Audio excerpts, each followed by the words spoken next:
Isang magandang gabi po sa inyo lahat, mga kabida. Mga ngaroling po kami ha. Pakinggan po ninyo itong awitin ng pamasko para sa inyo. Kami po ni Kabida Jefferson. Nakakaya po. Ito po, pakinggan po ninyo ito ha.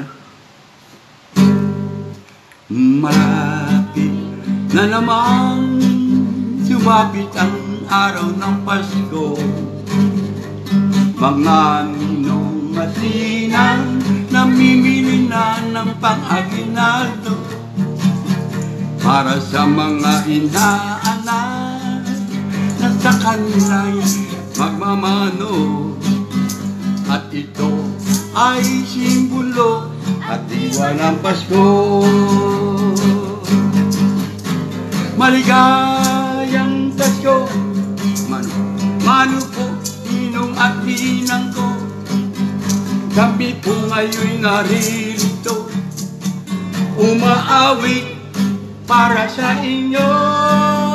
Sana po'y maibigan nyo itong awitin naming pamasko, na inyong maririnig sasapit ng Pasko. Sadyang malapit nang sumapit ang araw ng Pasko.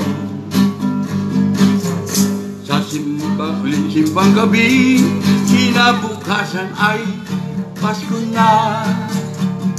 At sa bawat tahanan, mahirap man o mayaman, sa pagkainan may mapagsasaluhan. Right! Maligayang Pasko, mano po ninong at ninang ko. Kami po ngayon'y naririto, umaawit para sa inyo.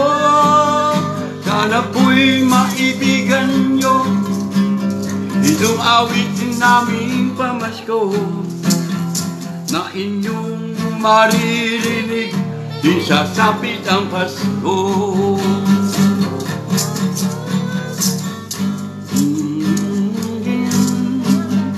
Ding ding ding ding ding ding ding ding ding ding.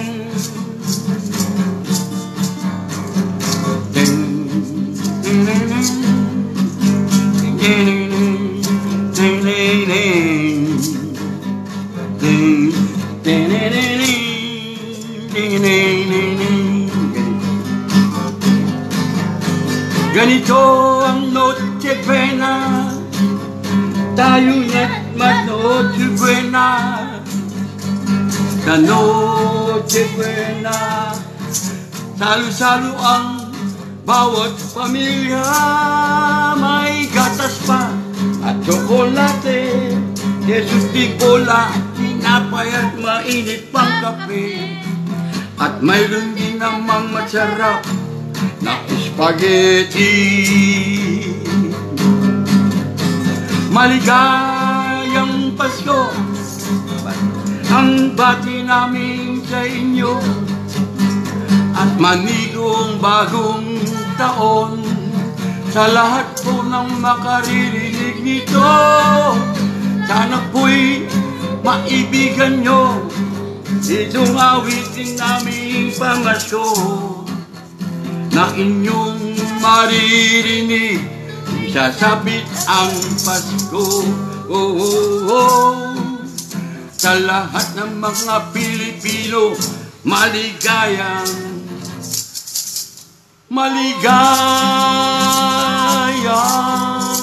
Pasko. Mga kabida, maligayang Pasko po sa inyo lahat, mga kababayan nating mga nasa ibang bansa, mga OFW. Okay. Ito mga kabida, dito na po tayo. Ngayon po ay katlong araw o gabi ng Misa de Gallo dito po sa kapilya ng ating mga patron. Marami pa rin po yung bagay sa labas, kaya dito nga po napapark yung mga e-bike. Nag-upisa na nga po ayun. Kung narinig po niyan, Minisa na po sa loob. ang ating kumpare, si Father Albert Adsa. Tungkol daw po kay Senator may tatlong gabi. Pag nabubuntis ng panahon na yun, na hindi makasal, ay pinapatulog patuloy. Ang katalinan sa pagpapakita ng pagpasok. Salamat na lang ngayon. Hindi na po pinakula ang tuloy. Panginoon, mauubos ang pagod. Kaya, kung tingnan natin, ibang iba noon kaysa ngayon. Amen. Ito ang mga unang taon sa atin. Medyo matanda. Mahal na panahon na napigilan ko rito. Mahawakan lang ang kamay ng babae. Bilog na. Kasal na agad. Dito ba? Mahawakan lang yung kamay. Ngayon, nahawakan na lahat. Nahawakan na lahat. Talagang ibang-ibang kayo. Ibang-ibang kayo. Kaya, sabi nga ng isang lola, ibang-ibang kayo, isa kayo. Panahon namin. Kaya, sabi ng ako, talaga po ibang-ibang kayo, isa kayo. Kasi po, Sabi ng ako, kasi noon lola, hindi kayo nagsasalawan. nung araw. Naabutan po ata yun. Kasi may kaming bahay kami. Kung sa'yo mag-engineer, yun lang sa ilalim ng puno. Bumukala yung Iba palda. naman ako doon eh. Kaya akala ko, lahat ng mga matatanda, hindi papayag. Subalit, sabi ng isang lola, tama. Hindi kami nagsasalawan. Pero, walang nabubuntis ng may oras. Kaya, sabi ng ako, gusto niyo po bang sabihin, lola, huwag na rin kami magsasalawan. Ano, mas maraming mabubuntis. Iba noon, iba ngayon. Napakalaki ng diferensya. Doon nga lang magpapasko doon na. Doon ang Restoration Chapel. Papunta na ako rito. Yung mga kabataan, nandun lang na kanilera sa labas. Tulog-tulog. Magsisimba pa ang mga ito.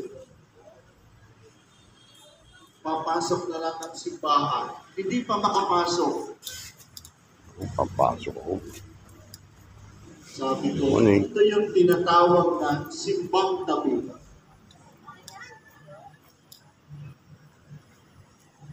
Ako yung nahiya eh.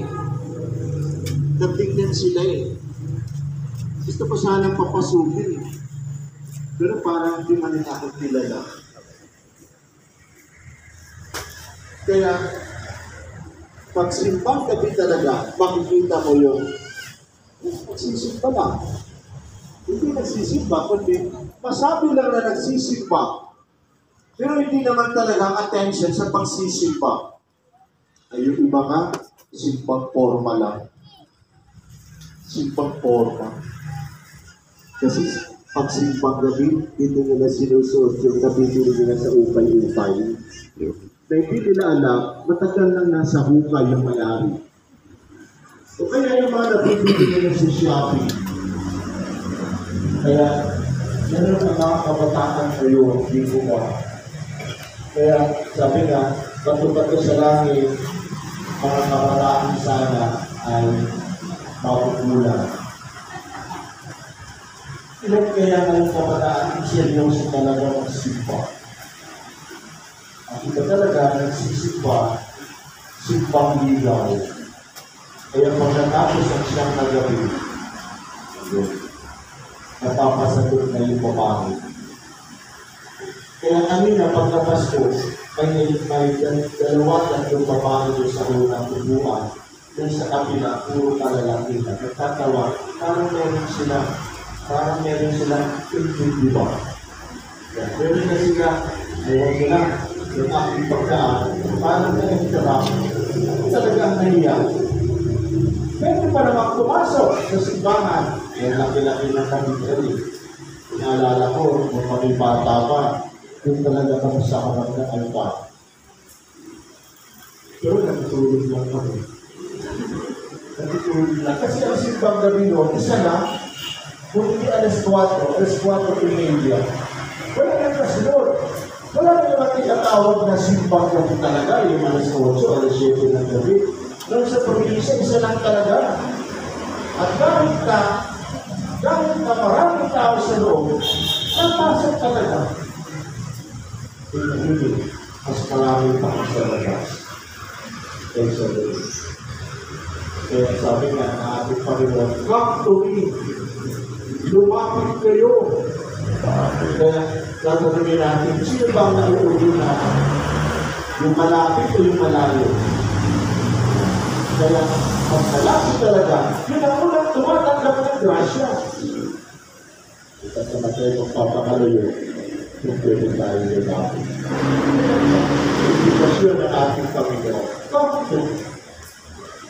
Ngayon, balik tayo ng St. Joseph. Kung hindi pa nagpakita ang anghel kay San Jose, maaaring tinuloy ni San Jose ang pakipaghiwalay kay Maria. Kaya, noong time na yun, na si Jose ay parang nagdidilima, ang ginawa ng Diyos ay nagpadala ng anghel kay San Jose. At sabi kayo San Jose, huwag kang magdalawang isip. Nakinig si Maria. Kasi ang kanyang ipinaglilingin ay anak ng kataas-taasan. Ang dami-wanagan na si Jose. Ang ginawa niya, inulit. Pagpakasal na siya ng Maria, ang pinulingin ko sa bahay. Yun ang pangyayari. Yun ang ating narinig sa mabuting balita. Nag-intervene na yung Panginoon. Ang alang manak ni Jose na hiwalayan ng linya si Maria. Dahil kaya sa paliwanag na anghel ay talaga itinuloy na niya yung pagpapakasal at itinuloy na niya ang mahal na Diyos. Paano kaya kung hindi pumayag si Jose? Wala tayong simpang gabi. Wala tayong Pasko. Pero yung talagang plano ng Diyos ng angkat ay magagaling sa angkat ni David. Nakaplano na talaga yun. Hindi pwede hindi umuususi. Nakaplano na talaga. Kaya paano may plano si Jose at si Maria, kailangan nila itong isang tabi kasi may plano talaga ang Diyos para sa kanila. Kaya sa buhay din natin, marami tayong plano. Hello? May plano pa kayo? Siyempre, lahat tayo may plano. Pero dapat talaga, alamin natin, maraming may plano ang Diyos. Kaya, kung hindi na tutupad yung gusto natin at plano natin, ay dahil kailangan mangyari ang plano ng Diyos kaysa sa plano natin. Hindi pwede makibabaw ang plano natin kaysa sa plano ng Diyos. Siya talaga ang nasusunod. Siya. At tayo ay susunod na lang katulad ng ginawa ng Diyos. Gawa, pagkilala natin sa Diyos. Hindi masunurin sa plano ng Diyos. Hello? God's doing all the time. Yan ang ating mabuting balita sa araw. Salamat tayo kayo sumunod siya sa plano ng Diyos. Sana tayo rin ay marunong rin sumunod. Na siyang sumusunod ang hindi napapaliwanag. Sumusunod ay nalalagay sa mabuting kalagayan. Tumayo rin.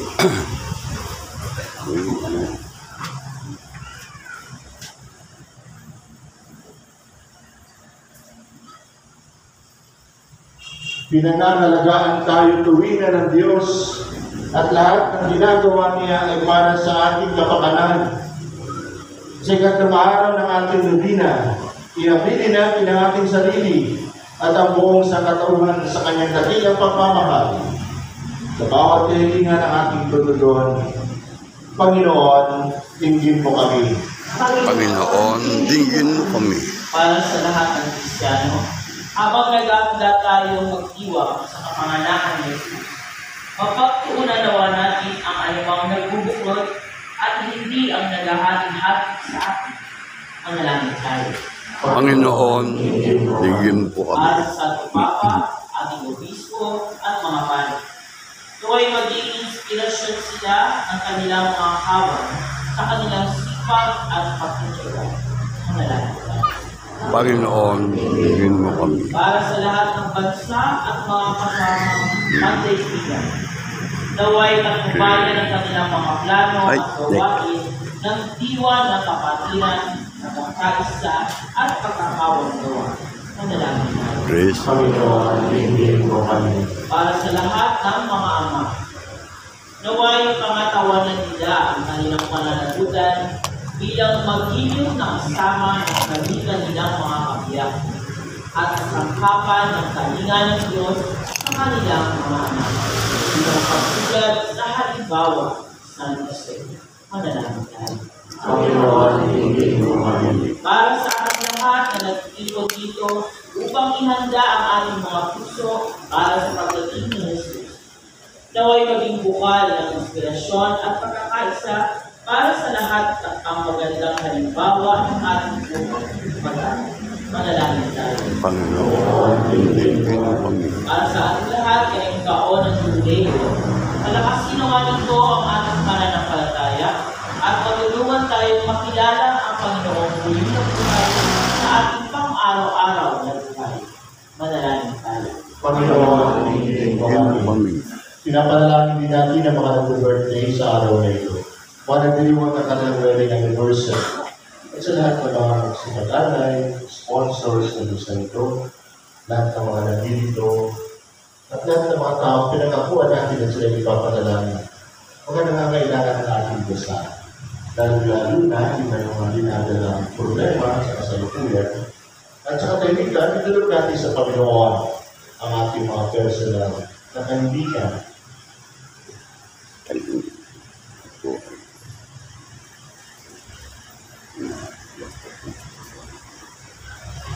Nanalangin tayo sa Panginoon. Panginoon, Panginoong Diyos at Ama ng lahat, ipagkaloob mo ang iyong pagpapala sa lahat ng iyong nilikhang kalarawan mo. Aliwin ang mga nanghapis, bigyan mo ng pag-asa ang mga nag-aagaw buhay, at lahat ay pagkalooban mo ng kapayapaan at biyaya sa ngalan ni Jesus na aming Panginoon. Amen.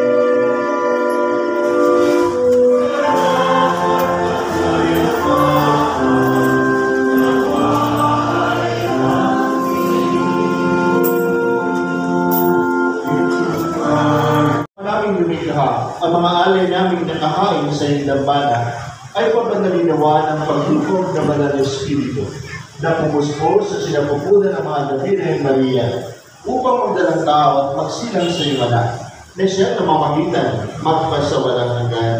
Amen. Sumainyo ang Panginoon. At sumainyo rin. Taas sa Diyos ang iyong puso at diwa. Itinasa namin sa Panginoon. Pasalamatan natin ang Panginoong ating Diyos. Dapat siya'y pasalamatan. Ang maraming makapangyarihan, tunay ng marapat na ikaw ay aming pasalamatan sa pamagitan ni Jesu Cristo na aming Panginoon. Ang pagsusuko sa kanya ay pinangayan ng lahat ng mga propeta. Ang pagsilang niya ay pinananabighan ng mga labirin kanyang inagtunay sa kapangyarihan ng Espiritong Banal. Ang pagdating niya ay inilahat isalawang bautiso sa kanyang pagbibinyag. Ngayon pinaghahanda namin na maligayang araw ng kanyang pagsilang. Kami nananabig at nanalangin lubos na makaharap sa kanyang kadakilaan. Kaya kaysa ng mga anghel nagsiyawit ng papuri sa iyo na walang humpay sa kalangitan, kami nagbubuli sa iyong kadakilaan.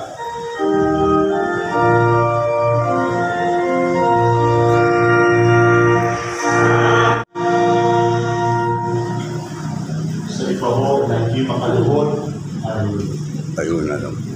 tumayo po ng tuwid at ilalagay po ang kamay sa bibig. Ang maraming banal, ikaw ang bukal ng dalang kabanalan. Kaya sa pamagitan ng iyong Espiritu, gawin mong banal ang mga kaloob na ito, upang para sa amin ay maging katawan at dugo ng aming Panginoong Kristo. Bago niya pinagtiisa ang pusang loob na maging handog, ginawakan niya ang tinapay, pinasalamatan ka niya, pinaghati-hati niya iyon, iniyabot niya ito sa kanya malagayan at sinabi, tanggapin ninyong lahat ito at kanin. Ito ang aking katawan na ihahandog para sa iyo.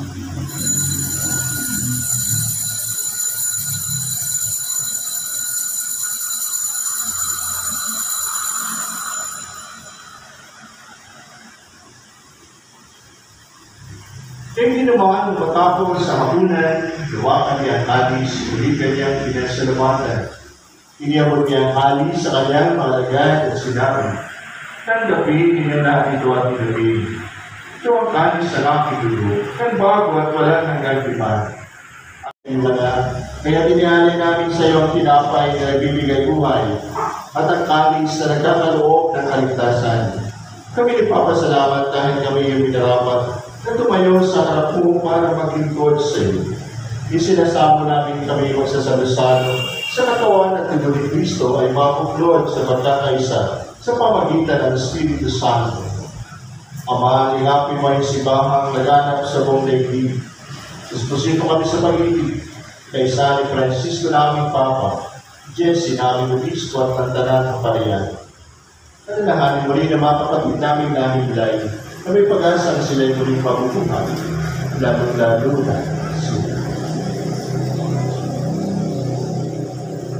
At lahat ng mga pumanaw. Kaawaan mo sila at patuloyin sa iyong kaliwanagan. Kaawaan mo po at pagkitapatin kami lahat na makasalo sa iyo bumay na walang wakas.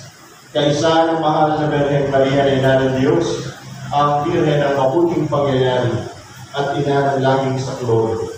Kaisa ng kanyang kabiyak na puso na si San Jose, kaisa ng mga apostol, si San Andres, at lahat ng mga banal, San Dionisio, na nabuhay dito sa daigdig ng kalulugod sa iyo.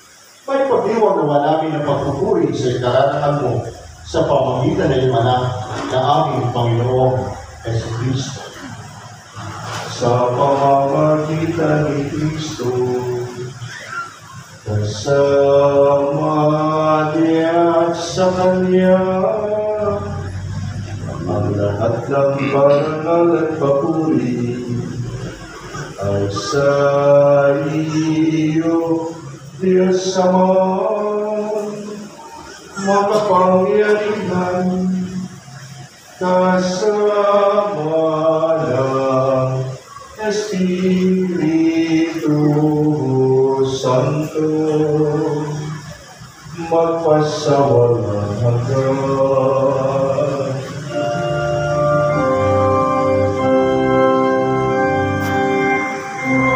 Paalang iniiwan ko sa iyo, ang aking kapayapaan ang ibinibigay ko sa iyo. Tungayan mo aming pananampalataya, huwag ang aming mga pagkakasal. Pagkaluban mo kami ng kapayapaan at pagkakaisa ayon sa iyong kalooban, kasama ng Espiritu Santo, magpasawalang hanggan. Amen. Ang kapayapaan ng Panginoon ay laging sumayo. At sumainyo rin. Magbigayan po tayo ng kapayapaan sa bawat. Peace be with you. Peace be with you. Peace be with you. Peace be with you. Peace be with you. Peace be with you. Peace be with you. Peace be with you. Peace be with you.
Panghagiling kumapagating, narito ang poder ng Diyos. Narito siya nag-aalis ng mga kasalanan sa lipunan. Mapalay tayo mailayahan sa kanyang banal na salasal. Panginoon, hindi ako karapat-dapat na magpatuloy sa iyo. Ngunit sa isang salita mo lamang ay gagaling na ako.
Saan doon?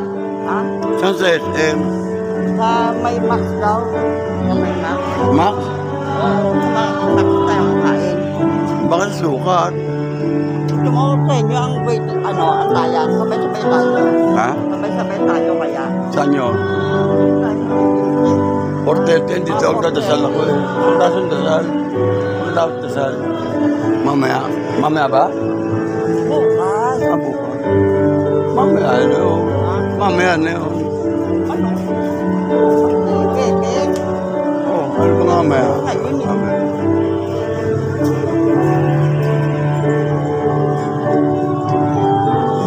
Mamaya.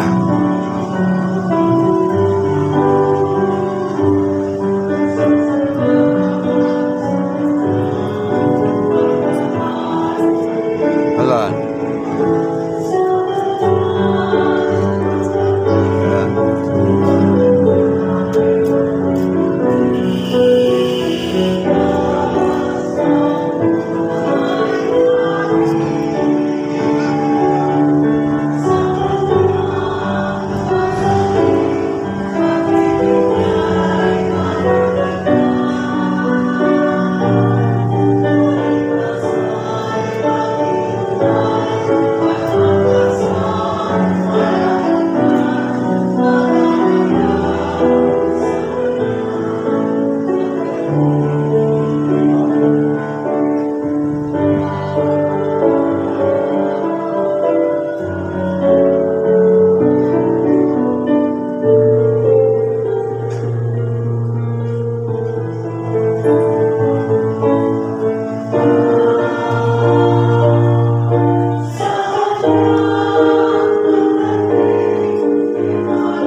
Stay for now.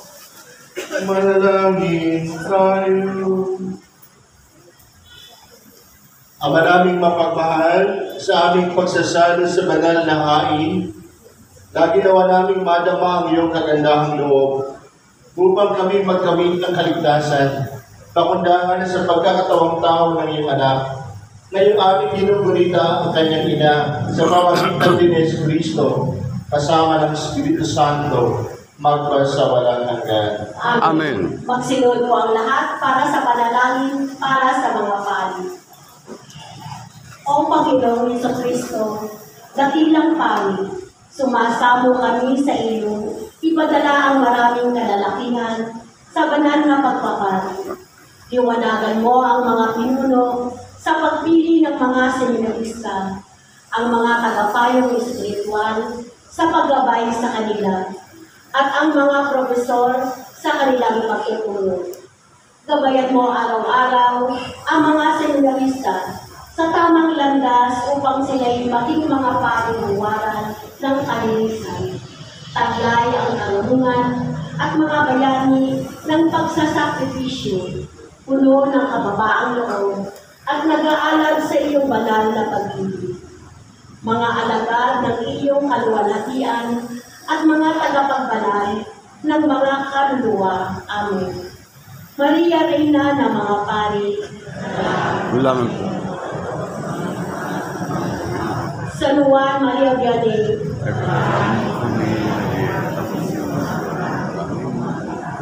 O Panginoon,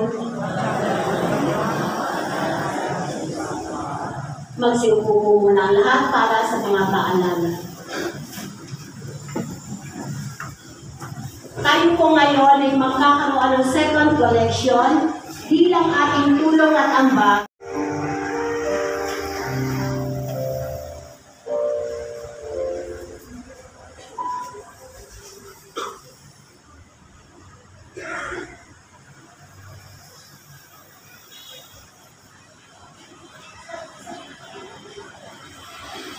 Pasensya na po kayo. Hello? Hindi ko po ginagalit ang mga matatanda. Mahal ko po ang mga matatanda. Amen. Amen. Kasi baka isipin ninyo si Father naman. Actually, alaga po ako ng aking mga lolo at lola.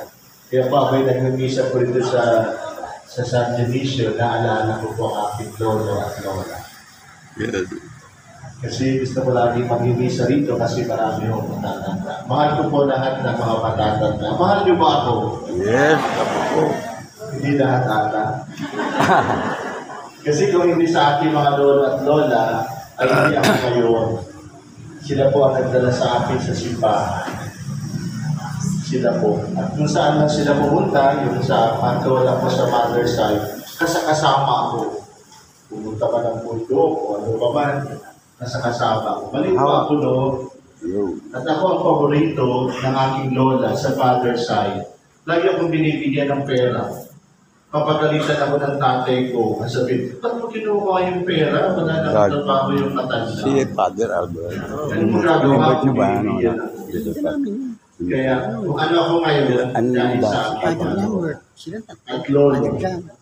Kaya yung kwento na yun ay hindi para kayo ay hamakin ba. Siyempre kung wala kayo, wala kayo.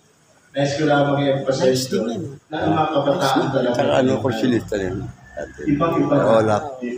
Kaya mapansin ko natin ay kunti na lang po yung pumapasok ng seminaryo.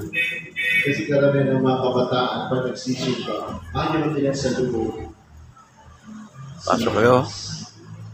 Kaya kulang ang ating bukasyon sa pagpapari. Kaya sana marami mga lolo at lola magikayat sa kanilang mga apo na pumasok sa seminaryo. Sana nga maraming kabataan ang mahikayat natin lumapit sa Panginoon. Po ang bida ang isa po dito sa ating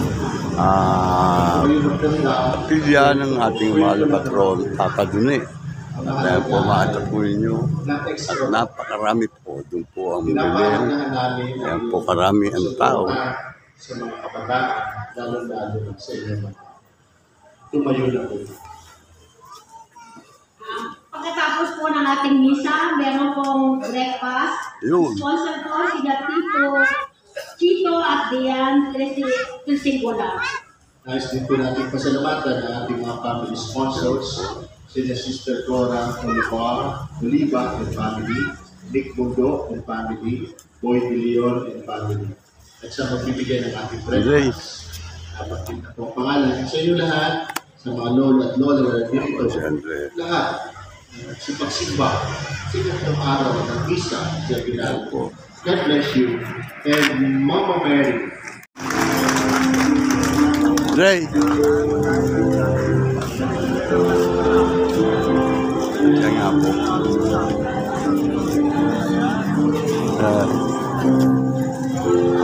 Ayan po ata nag-uwian po mga anak po. Ipa-breakfast daw po. Eh, bibili mo ng palitan. Isang purado pagkala. Salamat. Salamat daw po. Mahain. Yung ahin ko po eh, ayaw ko pansin eh. Isang purado pagkala lang. Joke lang po. Kaya po mga kabila. Ang nag-uwian na po. Galing po sila dito sa si Jessie. Oh, hello. Hi. Jessie. Mag-anak. Sino ba ito? Ito po ang bilis.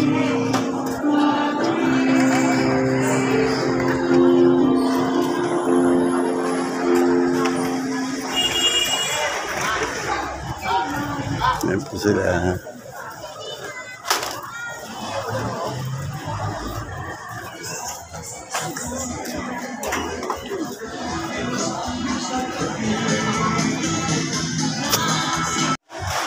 Sila.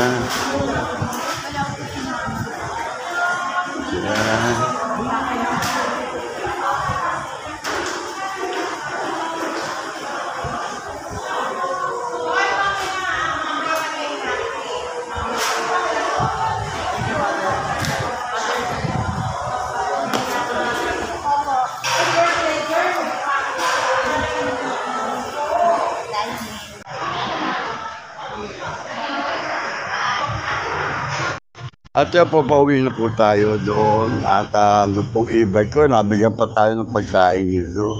At sa atin itong mga... Hoy!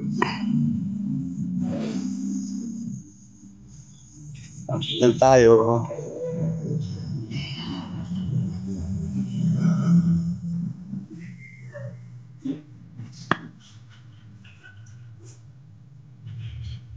Naabakan pa eh. Ano? Oh, yung music na. Baka maka-copyright. Ako tayo, dalawa.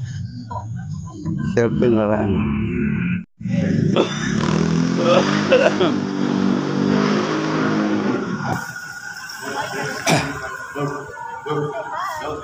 Yung ating mga kasama dito, ayan, sila, oh. Ayan po sila. Po, ay ating kukunan. Ito muna ang inaantay ko dito, ay alisa na pala sila. Kukunan ko itong grupo mga pogi guwapings dito. Ang grupo, ang tawag grupo niya. Walang grupo yan. Wala pa. Grupo Halo-Halo San Dionisio, ayan po sila. Hindi ako pwede umuwi hanggang hindi ko po nakukunan itong mga batang ko. Kapasing. So, give. So, Kabida? Kabida ba? Kabida yan o. kapaye. Ayan o, ayan o. Kasama kayo sa video, ako kunan ko kay picture o. Ayan o. Ha? Ayan. 24 hours vlog, kabida vlog. Ayan. Kaboy.